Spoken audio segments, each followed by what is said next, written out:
Photography ही अशी कला आहे जी जितकी विस्तारत जावी तितक्या अनेक शक्यता निर्माण होतात। कोणाला कोणाची गोष्ट भावून जाईल हे सांगता येत नाही। तुम्ही कधी कल्पना केली आहे का की झाडांच्या खोडांचे टेक्स्चर, घराचे खिडक्या, दरवाजे आणि फक्त प्रकाश व सावल्या या विषयांवर सुद्धा फोटोग्राफी असू शकते। पुण्यातील बालगंधर्व कलादालनामध्ये या 3 प्रकारच्या विषयांवरची छायाचित्रे असलेले प्रदर्शन भरवण्यात आले होते। ही छायाचित्रे 3 वेगवेगळ्या फोटोग्राफ्सने साकारलेली होती। विशेष म्हणजे या छायाचित्रांना त्यांनी कथाचित्र असं नाव दिलं होतं। प्रत्येक फोटोमध्ये काही ना काही गोष्ट दडली आहे। या फोटो मागची फोटोग्राफरची आणि फोटो पाहणाऱ्यांची कहाणी प्रत्येकाच्या दृष्टिकोनानुसार वेगवेगळी असू शकते।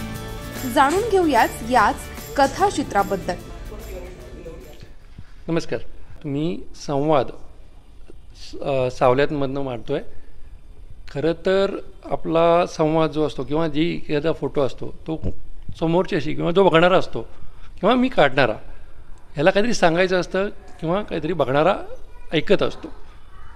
तर सावल्यांच्या फॉर्ममधनं ती मी मांडण्याचा प्रयत्न केलेला आहे। तर सावल्या किंवा लाईट हा जेवढा फोटोग्राफसाठी महत्त्वाचा आहे तेवढाच तो कम्युनिकेशनसाठी महत्त्वाचा आहे। जर एखादा तुम्ही आता समजा विचार करा की एखाद्या गोष्टीवरती अंधार असेल तर त्या गोष्टीकडे तेवढं म्हणावं तसं लक्ष आपलं जात नाही। ज्या गोष्टीकडे लाईट आहे, ज्या गोष्टीवरती लाईट आहे तेवढा जाणीवपूर्वक आपण ते छान बघितलं जातं। तशाच या फोटोमधनं वेगवेगळ्या स्टोरीज आपल्या तयार होतात किंवा त्या ज्या आमच्या आहेत त्या आम्ही सांगण्याचा प्रयत्न करतो आहे। त्या तुम्ही समजून घ्याव्यात किंवा तुमच्या स्टोरीज आम्हाला सांगाव्यात। तो दोघांनी मिळून आपण अनुभव शेअर करू एकमेकांना। ही माझी कन्सेप्ट आहे की प्रत्येक फोटोमधून किंवा चित्रामधून काहीतरी कथा तयार होते। तसे इथे 3 विषय मांडलेले आहेत। एक टेक्स्चर, दुसरा वाडे आणि खिडक्या, तिसरा शॅडो लाईट। आता इंटरकनेक्टेड का आहेत? कारण प्रत्येकाचे विषय किंवा प्रत्येकाच्या याच्यामधनं काही ना काहीतरी गोष्ट तयार होती आहे आणि ते इमोशन तयार तिथं होत आहेत।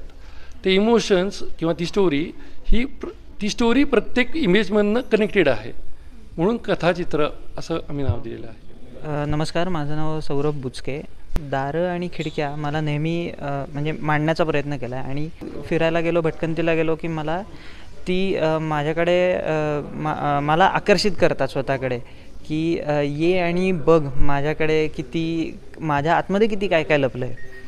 ही कथा कुठेतरी मी माझ्या चित्रांमधनं किंवा माझ्या फोटोग्राफ्समधनं मांडण्याचा प्रयत्न केला। नमस्कार, माझं नाव यश उपाध्याय। हे टेक्स्चर विषय मी निवडला आहे। त्याच्यात सुद्धा जास्ती करून लाकडी टेक्स्चर मी निवडण्याचा प्रयत्न केला आहे। त्याच्याचवरती जास्ती फोकस आहे।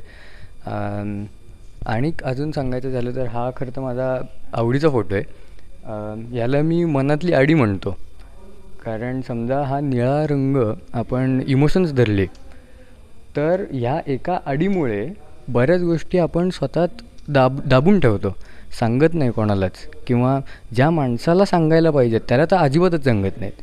त्यामुळे बाकीचं सगळे वृक्ष होऊन जातं।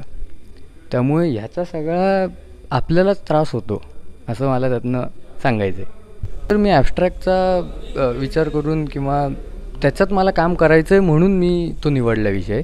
आणि खरं तर मला बरंच त्याच्यात अजून काम शिकायचं आहे, त्यामुळे हेच मला जास्ती आवडीचं आहे। झाडांच्या खोडांचे टेक्स्चर, घराचे खिडक्या, दरवाजे आणि फक्त प्रकाश व सावल्या या विषयांवरची ही फोटोग्राफी आणि कथाचित्र तुम्हाला कसं वाटलं हे आम्हाला कमेंट करून नक्कीच कळवा।